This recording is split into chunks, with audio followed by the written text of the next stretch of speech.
everybody, my name is Victoria. Welcome back to my channel. Today I'm going to be sharing with you my November TBR. November is one of my favorite months on BookTube because it is Nonfiction November, and there's also another read-along that's happening, or readathon, that I'm excited about, and that is Project Gutenberg, or Rating Project Gutenberg. I haven't read a lot from Project Gutenberg, and it is a really cool resource, so I wanted to participate in that readathon and celebrate Project Gutenberg for a really awesome free website that it is. If you haven't heard about it, I will link all the co-hosts down below in their announcement videos. I will also link Olive from A Book Olive, who is the main host for Nonfiction November, and I always try to participate in that whenever it comes around every year. So I haven't really thought a ton about what I'm gonna be reading for the Rating Project Gutenberg, other than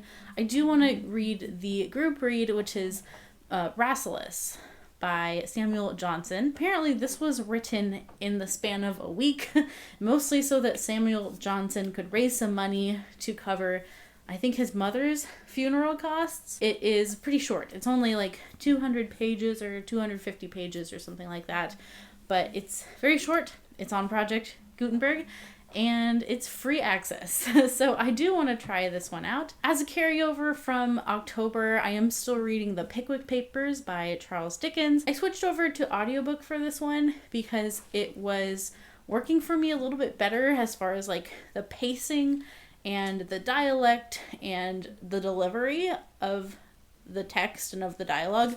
So I will be listening to The Pickwick Papers. I'll probably finish it in November. I'm just taking my time through this one because it's pretty long, but I am enjoying it. It's just really different for Dickens. It is his first novel, or first publication. It's very lighthearted and kind of like Three Stooges kind of vibes with like the Pickwick Club and like all their antics. So I'm enjoying it. It's fun. I also have a buddy read on deck. I'm going to be buddy reading The Diviners by Libba Bray. I've always wanted to get into this series. I'm going to be buddy reading it with V from the Sassy Library Fox, and if you don't know V, I'll link her channel down below. She's lovely. I've really enjoyed her videos for a long time now, and we've never buddy read together, so this is our first buddy read, and I think it's going to be a good one because I have had my eye on this book for a long time. It's got some spooky vibes, some ghost vibes, 1920s era, and it just sounds like a lot of fun. I have another YA fantasy on deck that is also purple. I just realized we got a purple theme going on. But I would like to continue with this duology. It's The Empress of Time by Kylie Lee Baker. I did read the first one in August, I think I finished it, and I had a good time with it. It's Japanese inspired, like Japanese folklore, and it's a little bit like of a mixture of Japanese horror and Japanese folklore. So it's kind of gruesome sometimes, but the first book ended on such a crazy cliffhanger, and I just really want to know what happens to our characters next. It was quite a wild ride, that first book. So I had a lot of fun with it, and I'm looking forward to getting into the second one. I bought this copy. It just came out in October. But sadly, it doesn't match my first book because my first book is from Book of the Month. So when this came, it's like a different size. It's like a really short hardback, and I'm sad because they don't match, but oh well.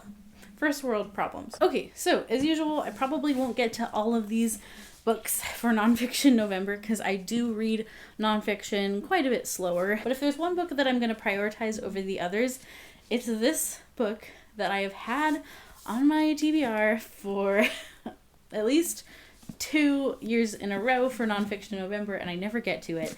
And that is Cast, The Origins of Our Discontents by Isabel Wilkerson.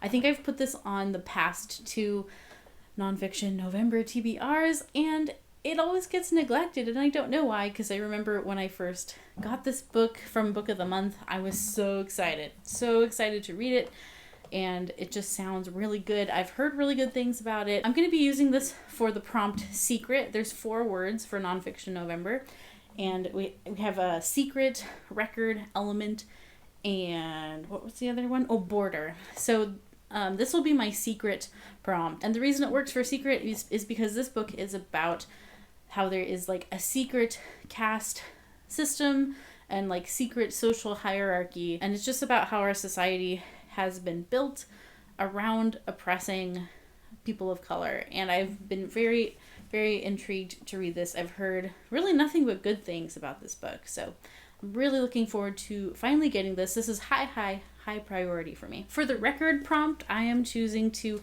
interpret that as more of a musical record and also a record of someone's life. You could go either way, but I'm going to be reading Julie Andrews' Home, a memoir of my early years, and I just love Julie Andrews so much. Who doesn't? Like, if you don't love Julie Andrews, it's kind of like not loving puppies. Like, your heart is made of stone. But I am really excited to read this. Ever since I picked it up from used bookstore, I have been really itching to learn more about her life, and this is about like her origins and just the beginning of her career as well. So super excited about this one. The next book I'm using for the prompt, Element, and that's going to be Worship Matters by Bob Coughlin.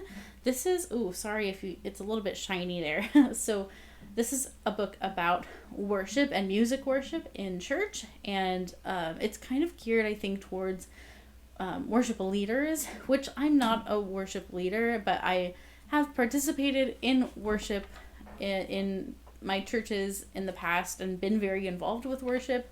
My husband's very involved with worship at our church currently as well.